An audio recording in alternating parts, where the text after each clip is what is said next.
Magandang araw sa atin lahat mga kababayan, saan man panig ng daigdig naron. Dito na naman tayo sa another episode ng ating vlogs, Badong Aratilis po. Pag-uusapan natin ngayon, ito po, hindi pa raw po lusot si Martin Romualdez sa flood control issues. Yan po ang pinahayag ng Blue Ribbon Committee Chairman, Ping Lacson. Yan. Pag-uusapan din po natin, ito po, umaasa po si Redon na ibubulgar nito ni Madriaga kung sino si Mary Grace Piatos. Yan po mga pag-uusapan natin at iba pang balita, pero bago yan, kung bago ka pa lang dito sa ating channel, mag-subscribe ka na.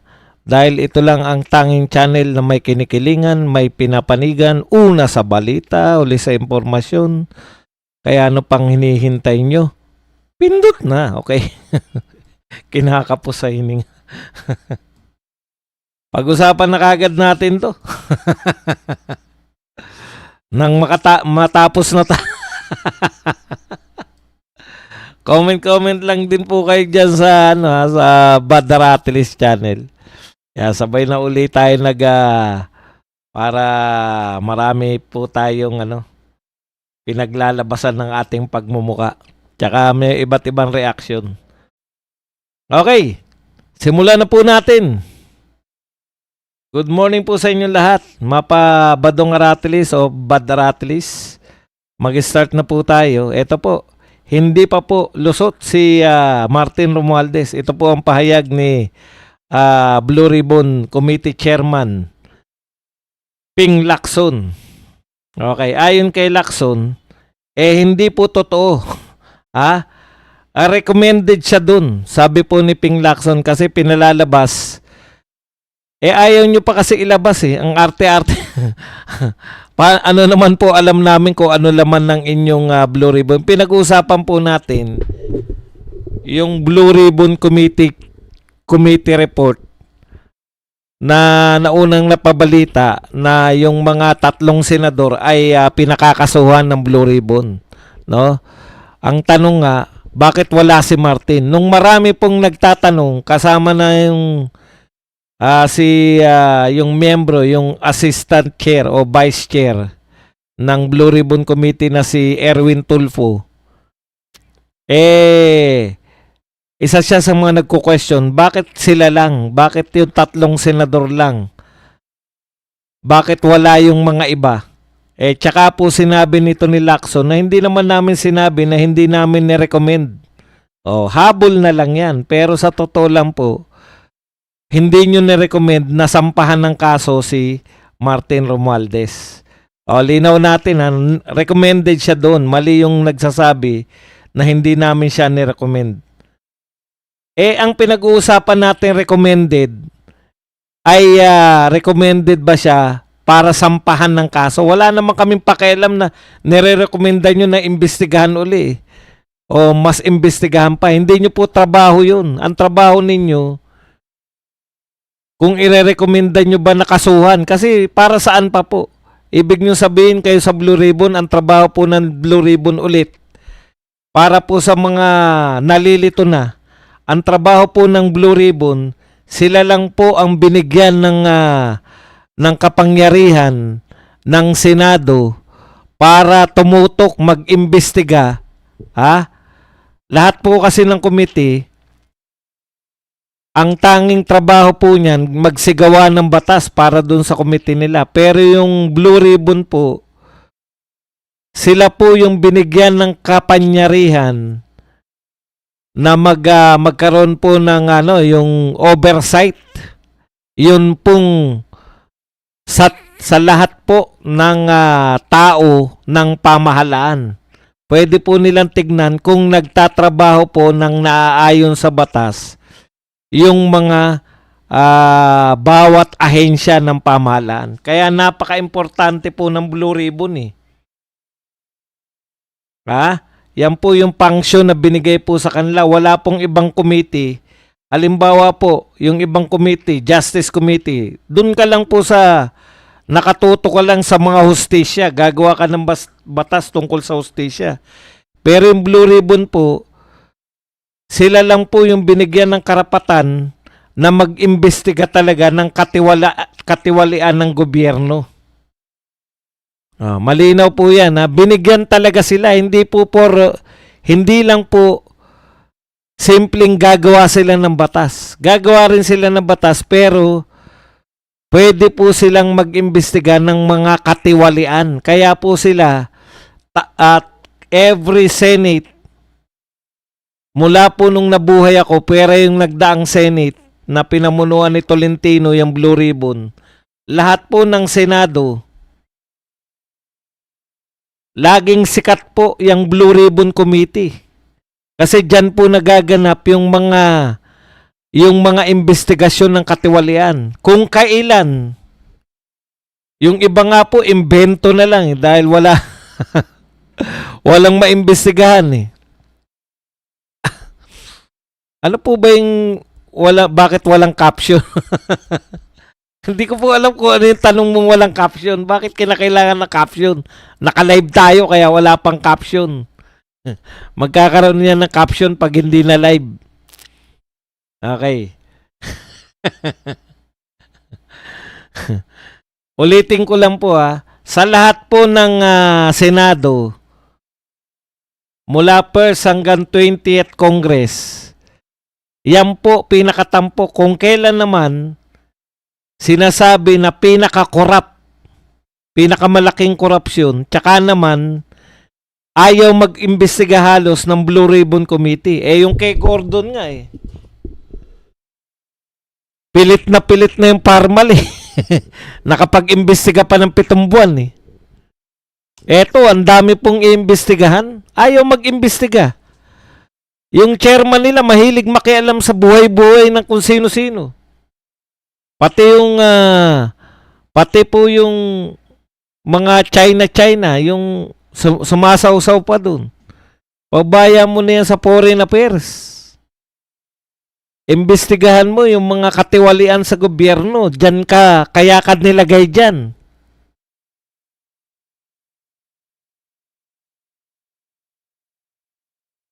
Okay.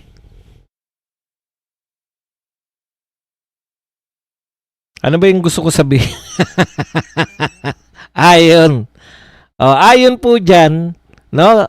Magagawa na ng report. Alam ko po, ang pagkakalam ko kung gagawa na ng report, kasi ititigil na investigasyon, kaya may report na. Lintik na yan. Wala pa nga kayong natutukoy. Wala pa nga kayong rekomendado na mastermind. Aminado nga kayo na wala pa kayong mastermind, tapos ititigil nyo na. Alam mo, paulit-ulit kami rito, Lacson.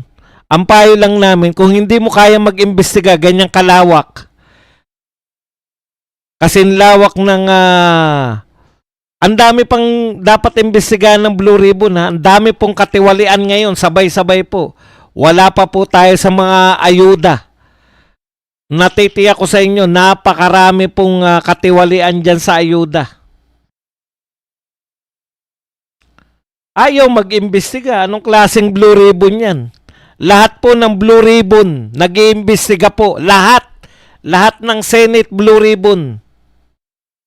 Maliban kay Tolentino. Lahat. Ikaw lang, Lacson, ng halos ayaw mag-imbestiga pero nakikialam sa lahat. Foreign affairs, pucha, may sinasabi siya tungkol sa mga China. Lahat nakasayaw-saw si Lacson Lahat ng mga issue sa Pilipinas nakasaw-saw si Lacson. Maliban lang sa Blue Ribbon Committee na pinamumunuan niya. Diyan, ano na nangyari dun sa 67 na contractor? Ni isa, wala ka na pangalanan. Ano na nangyari dun sa mastermind ng Blue Ribbon, mastermind ng flood control fiasco, flood control corruption.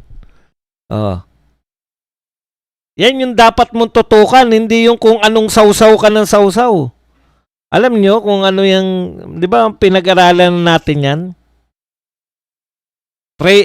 Jack of all trades, master of none.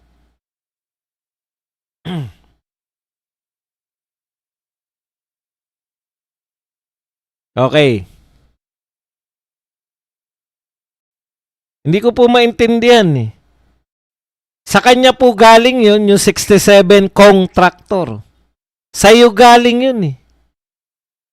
Kailan mo sinabi yun? Nung hindi ka pa Blue Ribbon Committee Chair. Sinasabayan mo si Marcoleta. Habang si Marcoleta nag-iimbestiga, may sarili kang mga expose. Gusto niyang sabihin na mas magaling ako sa'yo. Kahit hindi ako chairman, naimbestigahan ko to. May 67 na contractor. Meron siyang Bulacan na BGC Boys. Yung pala, hanggang Bulacan lang pala. Ang interesado kami, ang imbestigahan mo, yung mga flood control project sa Ilocos Norte. Kasi sangkatutak ang nakakalat na video na kung hindi Ghost Project, palpak na mga flood control project ang nandyan sa Ilocos Norte. Okay. Sausaw ka ng sausaw sa ibang issue. Pati yung sa China, sinasawsawan mo. Sausawan mo yung pagiging Blue Ribbon Chairman. Hindi ka nag-iimbestiga. Hindi pa raw lusot si Martin Romualdez. Ikaw nga nagsabi na walang ebidensya eh. Ikaw nga nagsabi na walang ebidensya kay Martin Romualdez eh. O ibig mo bang sabihin na lusot si Martin Romualdez? Pinakakasuhan ng Blue Ribbon Committee? Hindi po. Ano yung rekomendasyon ninyo? He explained, ito explanation niya.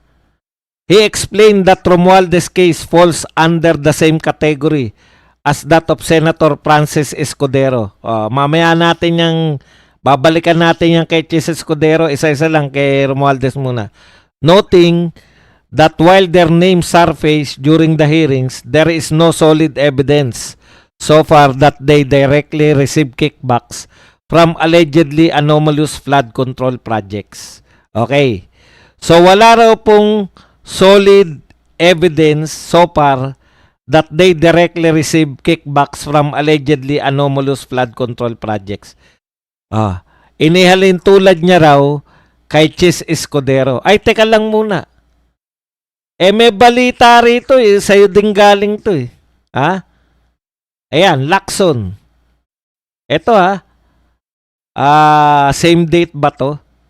Ito naman po ay sa Inquirer. Yung kaninang binasa natin ay sa Politico. Ito po sa Inquirer, February 9 din, ngayon ding araw. Ito pong sa Politico, kailan to? Tingnan ko lang po mga petsa, February 8. Sabi dito ni Lacson, the version may change. Pabago-bago pa pala yung yung version ninyo ng Blue Ribbon Committee report, no? Pabago-bago pa. Depende. Pag may umaangal, halimbawa, umaangal si Erwin Tulfo, binabago ninyo. Nagdadagdag kayo ng pangalan. Pero not actually, nire-recommenda ninyong kasuhan. Basahin ko lang to kasi parang Lacson versus Lacson to eh. Lacson confirmed that a draft report from the committee recommended the filing of charges against Senators Jinggoy, Joel Villanueva, and Chis Escudero. Dito sa balita sa Inquirer, pinapapailan mo ng charges o pinakakasuhan mo, nire-recommenda mong kasuhan si Jinggoy, si Villanueva, at saka si Chis Escudero. Pero dito sa Politico, inihalin tulad mo, na wala namang direkta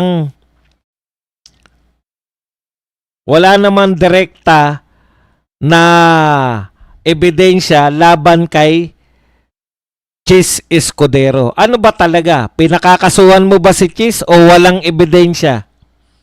Ano ang nangyari sa pagitan ng pinakakasuhan mo si Chis at nang sinasabi mo ngayon walang direktang ebidensya na tuturo kay Chis Escudero? Kaya ilabas nyo na yung committee report ninyo. Kasi dalawa na yung version mo kay Chis Escudero. Yung isa, pinakakasuhan mo. Ito namang isa.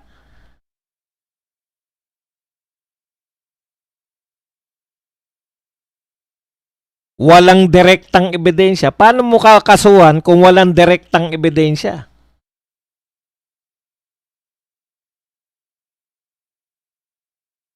Okay, balikan natin si Romualdez. Ang sinasabi kasi ni Ping Lacson, wala pa ring direktang ebidensya laban kay Martin Romualdez sa kanilang mga investigasyon. Ay, teka muna. Nanonood kami sa investigasyon eh. May direktang ebidensya.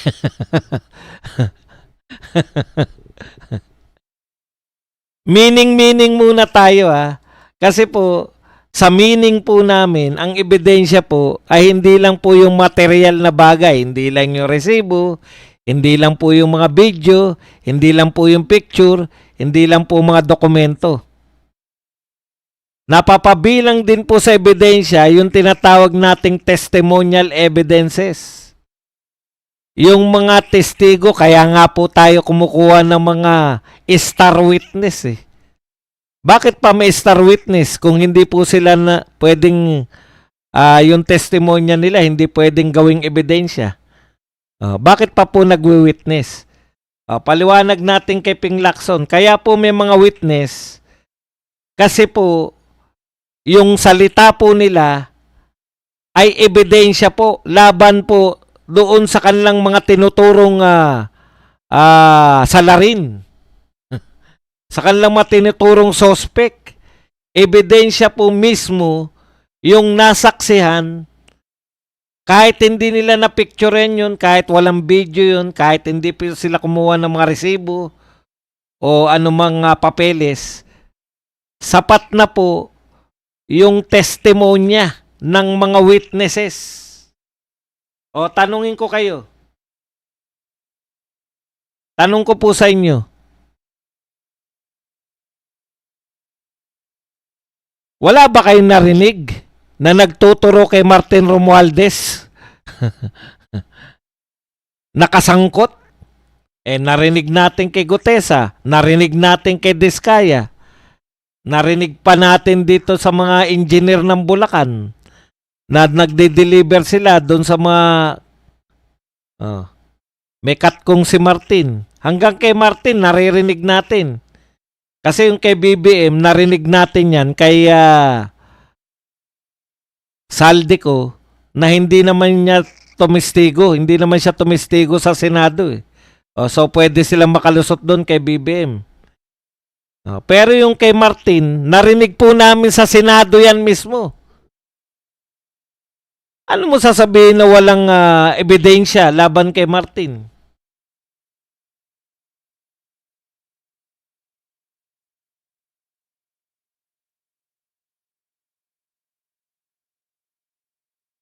Okay. Ang mga gusto po ng marinig ng mga tao, sino-sino tong mga contractor na to? Sino po yung mga testigo? Ito mga problema ni Lacson eh. Nung lumantad si Gutesa, may mga binanggit siyang pangalan. Kung ikaw fair ka, sinusundan mo lang yung mga ebidensya, dapat pinatawag nyo yung mga sinasabi ni Gutesa na pinagkunan nila, yung nagbigay sa kanila ng pera, yung mga kasama niya na nagde-deliver ng basura, mali-maletang pera. O bakit walang effort si Lacson na ipatawag yung mga yan? Anong ginawa immediately ni Lacson? Immediately, ang ginawa ni Lacson, kinwestiyon niya yung pagkatao ni Gutesa. Sanay eh.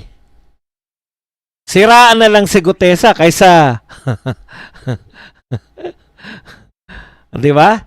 Sa pamamagitan ng yung affidavit, yung notaryo, pineke, etc.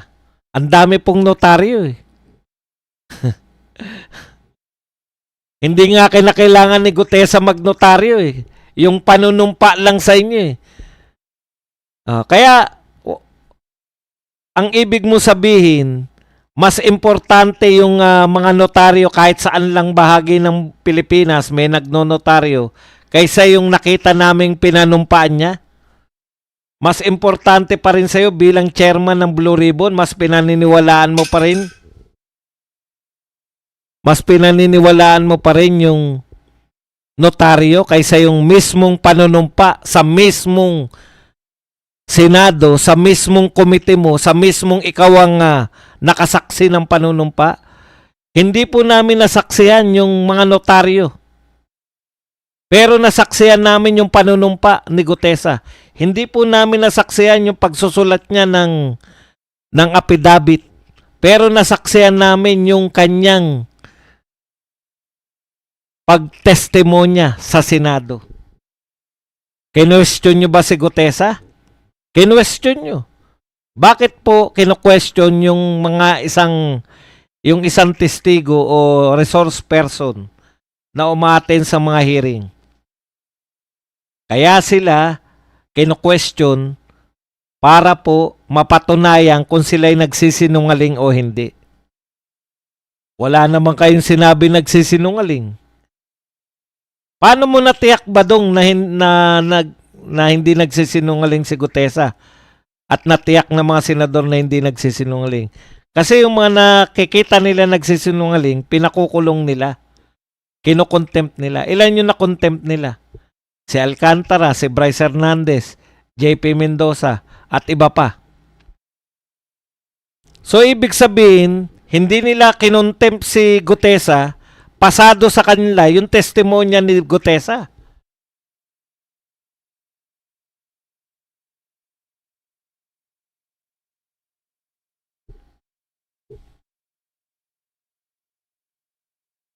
Kasi kung mas importante yung notaryo kaysa sa panunumpa sa Senado, bakit pa kayo nag-iimbestigasyon?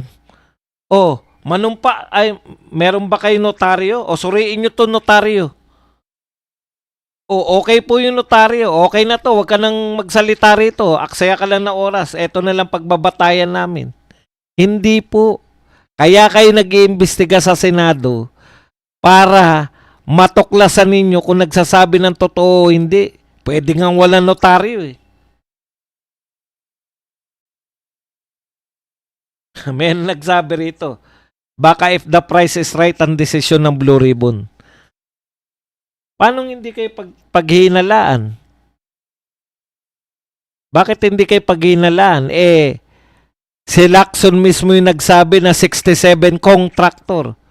Alam niyo po meaning ng contractor sa amin? Ang yayaman na mga yan. Congressman ka na, contractor ka pa. Yung congressman nga na nakikiporsyento lang, ang yaman eh. Kasi ang pinag-uusapan po natin dito, bilyon.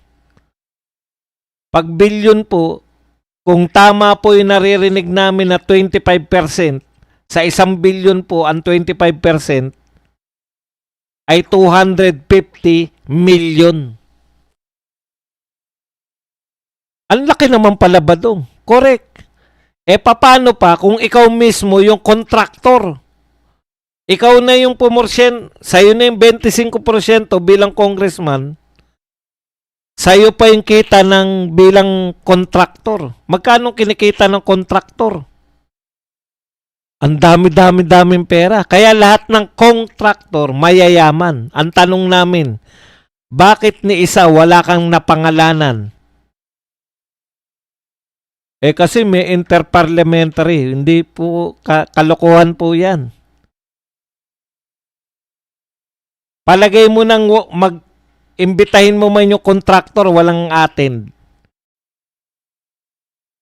Nagawa po ng House of Representatives nung si De Lima po ay iniimbestigahan nila sa kasong droga o kung ano man ang tawag sa kaso ni De Lima nun. Iniimbestigahan nila noon si De Lima sa House of Representatives. Dumalo po ba si De Lima? Hindi. Pero nakapag-imbestiga sila kay De Lima? Opo. Hanggang ngayon, buhay yung mga tape. Sino yung mga inimbestigahan nila? Di yung driver ni De Lima, yung nagbigay sa driver ni De Lima ng pera. bagman ni Dilima, kabit ni Dilima. Iniimbitahan mo yung mga pwedeng magturo ng makasalanan si Dilima.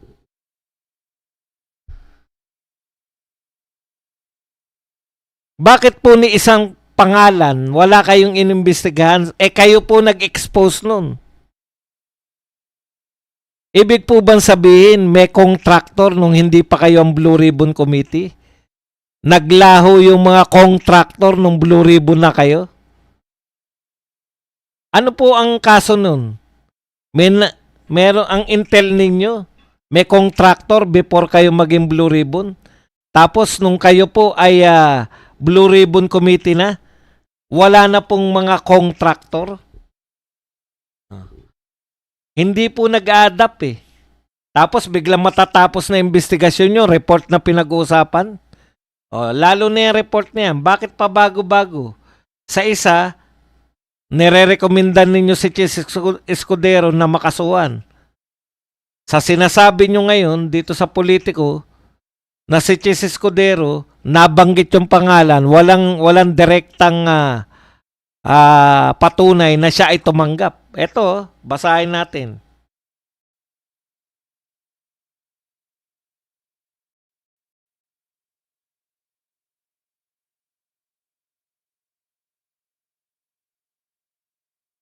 Iba yung kategorya ni Saldico kasi si Saldico nga may warrant na.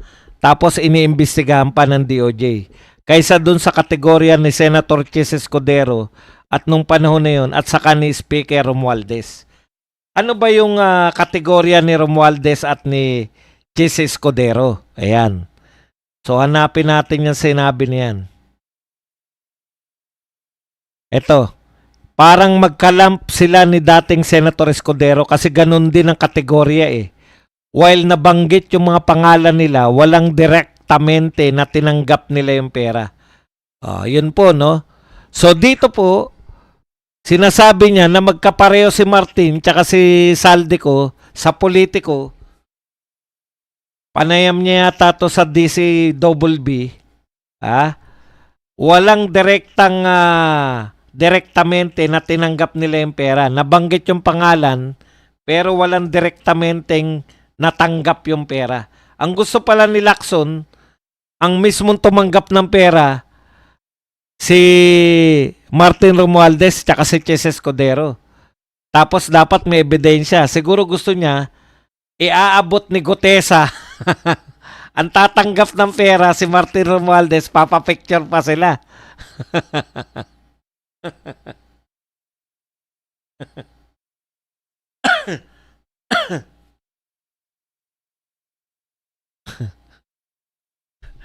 Parang mas hindi ka panipaniwala naman yung gusto mo mangyari, Senator Lacson. Gusto mo ebidensya, gusto mo direkta tumanggap si Chis Escudero. Pucha, kahit ako, kahit 2 milyon lang, hindi ko tatanggapin ng direkta yan eh. Kung yan ay porsyento, may tatanggap para sa akin. Isa pa. Isa pa po. Nung sinabi ng Diskaya na may tumatanggap ng pera para kay Martin Romualdez, di dapat inimbestigahan mo yun. Sino yung tinuro ni Gutesa? Pinangalanan niya yun eh. Meron ledger yun eh. Di ba? Pinakuha nyo pa kay Gutesa kay Diskaya. Kay Diskaya yung ledger. Natatandaan nyo yung ledger? Pinakuha pa nila sa bahay. Hindi nyo naman pala gagamitin. Alam nyo po yung ledger na yan. Baka sabihin nyo, sulat lang yan ni Diskaya eh. Opo, sinulat niya yan nung panahon na binibigay niya ng pera para hindi niya makalimutan. Parang yung kay kay Chavit Singson. Nung impeachment ni Erap Estrada, may ledger si Chavit eh. Doon nakalagay, AS. Tapos kung magkano yung tinanggap ni AS. So tinanong siya ng mga abogado sa impeachment. Ano ibig sabihin ng AS? Asyong Salonga po. Sino si Asyong Salonga? Si Mr. President po. Di ba? Nagsabi na si Diskaya, oh. Sabi ni Diskaya, si Martin po, binibigyan ko si Martin Romualdez, si speaker.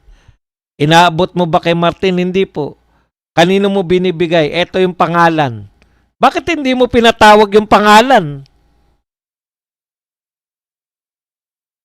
Tinanggal na ninyo si Marcoleta nung nandyan na yung usapan kay Diskaya na pinapangalanan na si Martin. Bigla ninyong tinanggal sa Blue Ribbon si Marcoleta.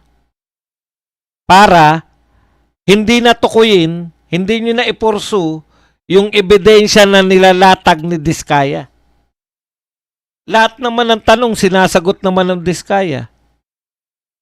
Humingi kayo ng ledger bilang ebidensya, kinuha niya sa bahay.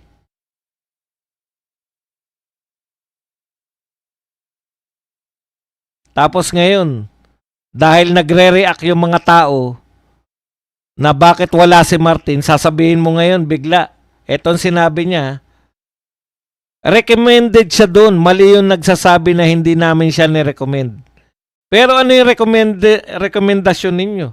Para makasuhan? Hindi. Rekomendasyon ninyo na imbestigahan palalo.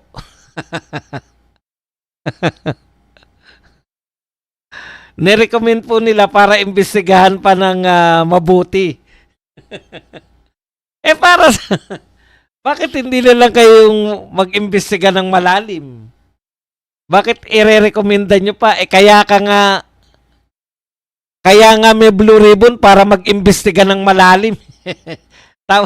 Tapos ang gagawin nyo pala sa Blue Ribbon, ire-recommenda nyong imbestigahan. Sino pa pong mag-iimbestiga? Wala na pong ICI. Anak ng tinapay naman, no? Kayo na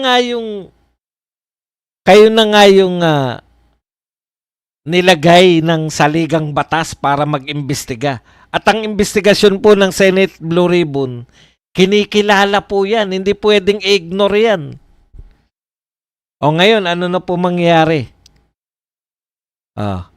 Dahil ayaw na po pumirma ng ibang mga senador, parang pag hindi po sila nakakuha ng 11 pirma, mababaliwala lang po yan. Ibig mo sabihin, Badong, nag-imbestiga sila, ginastosan natin yung pag-imbestiga nila.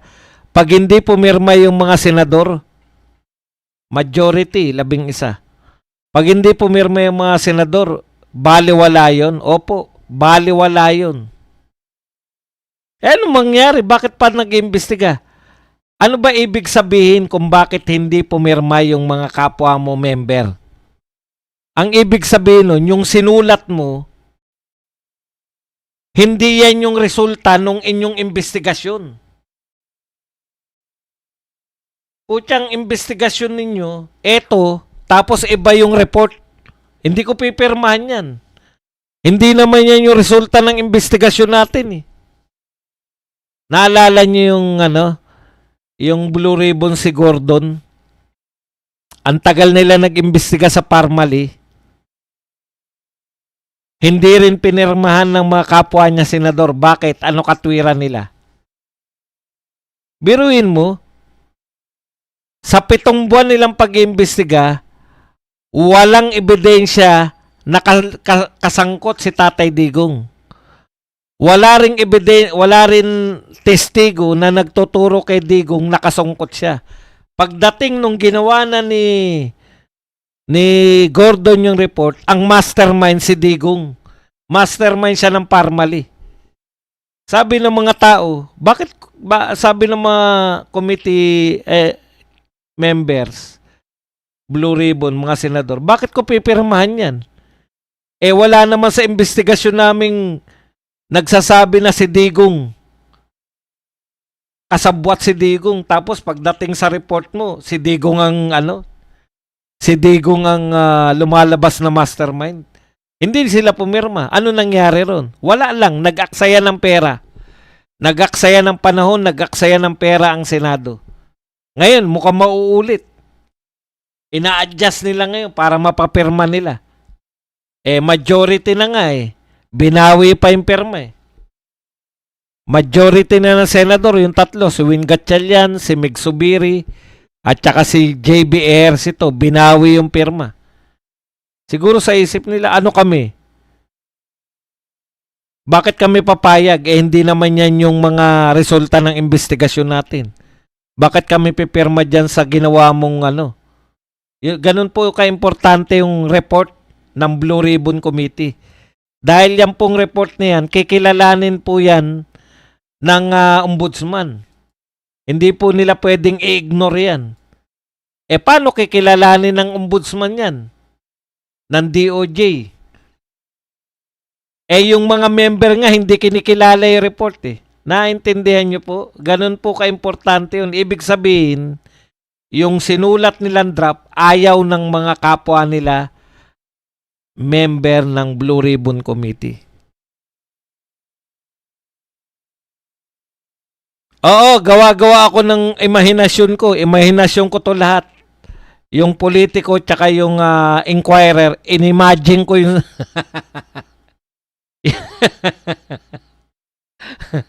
Nakakaawa to mga trolls Imagination ko lang daw to. Binasa ko po yan sa politiko tsaka sa inquirer Inimagine ko lang pala yung mga balita sa inquirer tsaka sa politiko.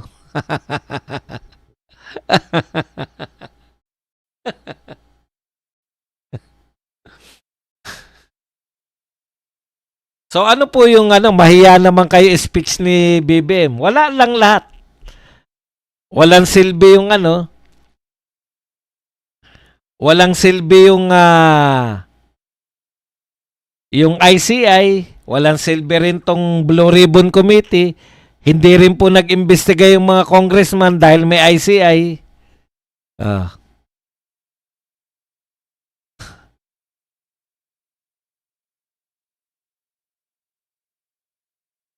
Wala po akong kinalaman kay Bong Revilla.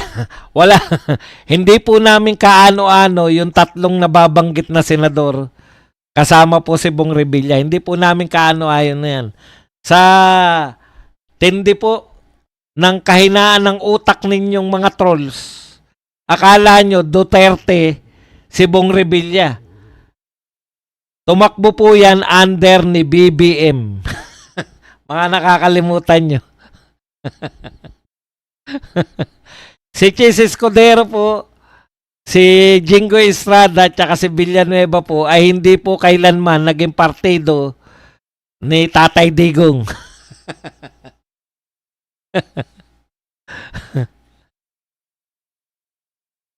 Yung mga trolls kasi ang hina ng utak lahat po ng kalaban nila Duterte. Si Bong Revilla po na nakakulong ngayon ay kakampi ni Marcos, kapartido ni Martin Romualdez. Nakakahiya naman kayo. Kayo pa nag-isip na kakampi nyo na, puta, sinusukan nyo pa.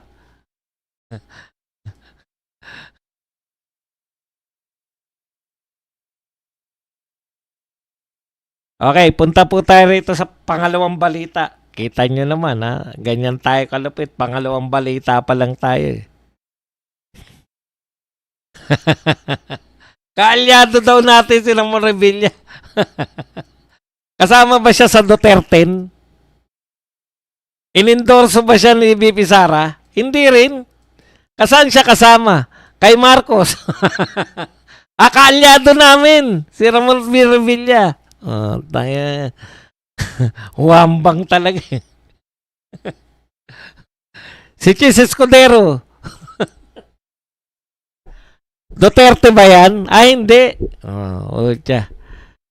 Si Jinggoy, Duterte ba yan? Ay, hindi rin. Villanueva, Duterte ba yan? Ay, hindi rin. Marunong pa kayo sa amin Kahit kailan, hindi ko nakita sa lineup ng mga Duterte ang mga binabanggit nyo Pag nakulong na, tinatakwil na nila. Kakampi nila yan Alam niyo ba binabanata namin yan si Chis Escudero dahil waiter ni First Lady?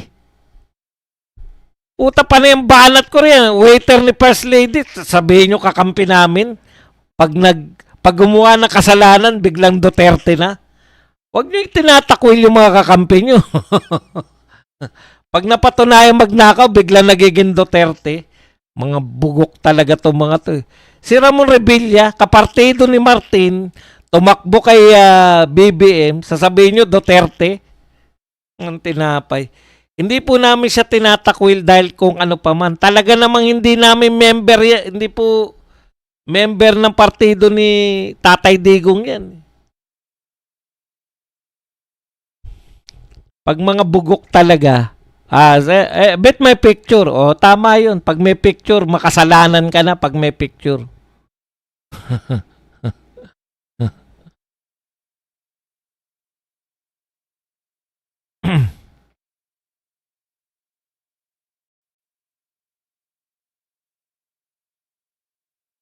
Katulad niyan, si Saldico, naging kakampi na, ano daw yan, Duterte daw si Saldico.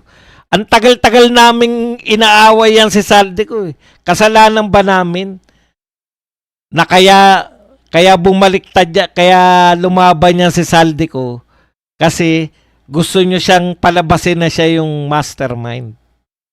Hindi po dahil siya naging Duterte. Never po naging Duterte yan. Kaaway nga ni BP Sara yan eh.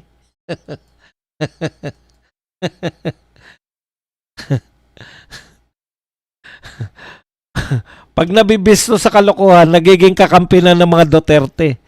Mga bugok talaga itong mga to eh.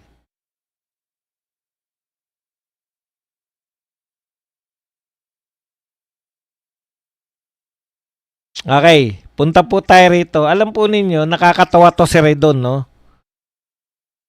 Redon hopes witness Madriaga can unmask recipients of Sara Duterte's confidential fund. So, ibig sabihin, pinatutunayan lang po ng ilong ni Redon na hanggang ngayon, wala pala talaga kayong ebidensya kay BP Sara. Kasi umaasa lang kayo kay Madriaga eh. Na siya yung magbibigay ng ebidensya sa inyo. Siya yung magpapatunay. Yung magpapakilala kay Mary Grace Piatos. Nakakaawa naman kayo. Ang tagal-tagal niyong inaalagaan yan eh. Nakakaawa po kayo. Okay. Ulitin natin, no? Paliwanag natin sa kanila. Kasi ang gusto nilang palabasin pa rin, nagnakaw si BP Sara kung fictitious si Mary Grace Piatos. Pero lahat po sa intelligence community, gumagamit po sila ng aliases para sa kanilang mga confidential agent. Hindi ko po sinasabi na si Mary Grace Piatos ay isang confidential agent. Kaya lang, niloloko niyo yung tao eh. Saan ba ginamit yung Mary Grace Piatos na yan? Sa confidential fund. Ulitin ko po, saan ginamit yan sa confidential fund? Bakit hindi pinapakilala sa Mary Grace Piatos na tao? Confidential. Malamang agent yan. So tignan po natin, yung mga aliases po ba ay normal lang na gamitin? Ayon dito kay Google AI, tinanong ko siya eh, is aliases normal in intelligence work? Yes. Aliases are standard and normal in intelligence work. In the field, an alias is defined as a false name used specifically to hide a person's real identity and operational purpose. Naintindihan ninyo? Kaya naglalagay ng mga aliases para hindi malaman kung sino yung tao na yan at yung ano yung ginagawa niyang confidential. Kaya yung mga pinag-uusapan yung confidential fund na ginamit sa mga confidential na tao, sa mga confidential na bagay, hindi nyo dapat malaman kasi in the first place, yan po ay confidential. Pero pinipilit-pilit ninyo. O sige, bigyan natin kayo ng paliwanag para hindi nyo nililito yung mga tao. Normal lang pala sa intelligence work yung mga aliases. At hindi rin ipinapaalam kung ano yung tinatrabaho ng mga may alias na ganyan. Halimbawa po, wag na yung kasi baka sabihin nyo, kilala ko si Mary Grace Piatos eh. Halimbawa po, kilala nyo siguro si Agent 007. Puta, alam nyong alias na alias yun, di ba? Agent 007. Ah. Dapat bang ipaalam sa inyo kung anong mga ginagawa ni Agent 007? Hindi na siya confidential kung lahat ipapaalam sa inyo. Bakit hindi sinasagot ni Bibi Sara yung Mary Grace Piatos? Kasi hindi naman kayo bugok eh. Matatalino kayo eh. Ginagawa niyong bobo yung mga follower ninyo. Kaya laging mas matalino yung mga follower ng mga Duterte. Kasi hindi namin sila niloloko. Sinasabi natin sa kanila kung anong katotohanan. Sinasabi namin, ang confidential fund, pag sinabing confidential, hindi po pwedeng ipaalam. Ang sinasabi naman ninyo sa inyong mga, kaya nabubobo yung mga followers nyo eh. Ano yung sinasabi ninyo? Ano yung sinasabi nyo sa inyong mga followers? Dapat ibulgar ni BP Sara yung pinaggamitan niya ng confidential fund. Dapat ilantad niya si Mary Grace Piatos. Sino ngayon na nagsasabi ng totoo at hindi totoo? Yung mga Duterte ba na nagsasabi na confidential is top secret? O kayo na nagsasabi na ang confidential ay dapat ibulgar sa buong mundo?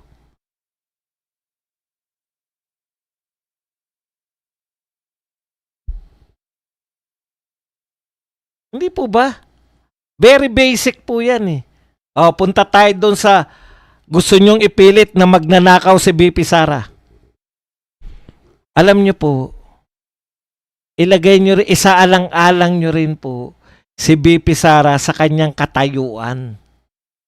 Vice President po siya. Kung magnanakaw si BP Sara, pagpalagay na natin, patulan natin kayo. Ibig nyo sabihin, namimili siya na ninanakaw? Sino ang may control ng budget? Ayon kay BP Sara. Sino may control ng budget ng Pilipinas nung panahon na siya ay galit na galit? Si Martin Romualdez at si Saldico ang may control ng budget ng Pilipinas. It doesn't add up na kung totoong magnanakaw si BP Sara, it doesn't add up na aawayin niya yung may control ng budget. Kasi kung magnanakaw ka, ikaw ay sindikato sa pagnanakaw, hindi mo aawayin yung may control ng budget. Makikipagbati ka dyan, bati-bati kayo. Naintindihan ninyo? Binubobo nyo kasi yung mga viewers nyo eh, yung mga followers nyo pala. Saan ka nakakita? Ako magnanakaw, Vice President ako ng Pilipinas. Saan malaking nakawan? Sa flood control. Bakit ako magtsatsaga sa milyon? Magkano budget niyan? 125. Pucha, akin yan 25% akin dyan. Magkano yun? 125 million, magkano yung 20%? 25%. Palagay nyo ng 25 million. 25 million lang, badong? Opo. Tapos, pipirma ka ng maraming Mary Grace Piatos, pipirma. Pucha, isang tulay lang yan, no? Oy, bigyan nyo ko riyan. Martin, bigyan mo ko ng insertion. Magkano po, Vice? Vice, magkano gusto mo? Magkano kay President? 100 billion po. Ito halimbawa lang. O sige, kahit 75 billion lang sa akin. Magkano sa akin sa 75? 25% po. Pucha, mahirap kwentahin nyo. 75 billion, 25% ng 75 billion. Tinitiyak ko sa inyo, billion yun. Bakit magtsatsaga si Inday Sara kung magnanakaw siya? Bakit siya magtsatsaga sa barya-barya na napakaraming mga Mary Grace Piatos? BP Sara, naubusan na kami ng Mary Grace Piatos. O yung katabi naman, Dunkin Donut Crackers, ah, Chippy, Chippy, Coca-Cola. Putang daming dokumento para lang tumubo ka ng milyon. Eh di dito ka magnakaw sa flood control. Puta, magnanakaw ka rin lang. Una, inaway niya yung may hawak ng pera. Na magnanakaw yan. Tatanga-tanga. Kami may hawak ng pera na magnanakaw ka. Kami may hawak ng pera. Awayin mo kami. Walang logic. Diba? Walang logic. Yung mga pinagsasabi ninyo. Magnanakaw ka, dito ka sa barya, milyon. Dun ka sa flood control. Saldi ko, bigyan mo ko na insertion dyan. Magkano akin dyan? 25%. Di ba? Kung magnanakaw, sasawsaw ka sa may pera. Kakaibiganin mo yan. Magnanakaw ka. Bit mo aawayin si Martin tsaka si Saldi ko. O, ikalawa. Para masagot lang natin to, na paulit-ulit na lang ko rito pero dapat nyo maunawahan. Ano issue natin sa mga magnanakaw? May mansyon sa Forbes Park. May mga luxury cars. Di ba? Diskaya. Sila Martin tsaka si Saldi ko. May mga luxury cars. Sangkatutak ang mansyon. Ang daming mansyon sa Forbes Park.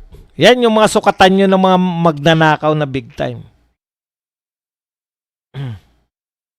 Tapos, hindi lang po luxury cars kala Martin tsaka kay Saldi ko. Ano pa? Helicopters and jets. Hindi lang mansion sa Forbes Parks, mansion sa ibang bansa. Tanong, saan may mansion ba sa Forbes Park si BP Sara? Wala. Galing no? Vice President siyang magnanakaw, papayag siya na yung mga maliliit sa kanya, mas mababa sa kanya. Papayag siya na may Forbes Park mansion yun siya mga yan, tapos siya wala. Tanong, may luxury cars ba? Wala rin. Baka naman jet kasi o kaya helicopter. Wala rin. Ang tindi naman magnanakaw niyan. Vice President na magnanakaw, walang yate, walang helicopter, walang jet, walang mansion sa Forbes Park. Baka maawa pa sa iyo yung mga tunay na magnanakaw. Tanga naman ito magnakaw. Nanakawin kasi. Paano bang hindi tanga magnanakaw yan? Magnanakaw rin lang eh. Sa Mary Grace Piatos. Kung magnanakaw ka, bakit mo ititigil yung nakawan? Bakit ka magre-resign kung meron kang mga nananakaw dyan sa DepEd? Pwede naman pala magnakaw dyan kahit hindi ka naman involved sa DPWH. Pwede ka naman palang magsabi lang. Ang daming merong insertion na senador. Ikaw magnanakaw ka. Yung nagmamalinis na senador, 3 bilyon ng insertion. Senador lang yun. Ikaw, Vice President, magnanakaw ka. Tapos, wala kang insertion, papayag ka. Ang tanga mo naman magnanakaw. Yun yung gusto nyong palabasin eh. Si BP Sara, magnanakaw, pero tanga. Bakit tanga? Kasi inaaway niya yung may source ng pera. Ang dali niya lang po. Kung totoo magnanakaw siya, ang dali niya lang po kabati si Martin eh. Sa totoo lang. Kung totoo na si Martin ang may control ng budget at si Saldi ko, goods lang sila niyan.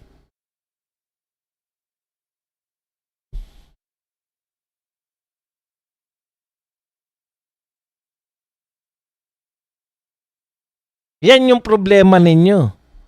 Yung mga bintang ninyo kay BP Sara, hindi po nag-a-adapt para makumbinsi yung mga tao na totoong magnanakaw. Putya, diskaya pa lang, oh. Luxury cars, lahat po ng mga kontraktor, grabe, mga luxury cars, mga mansion.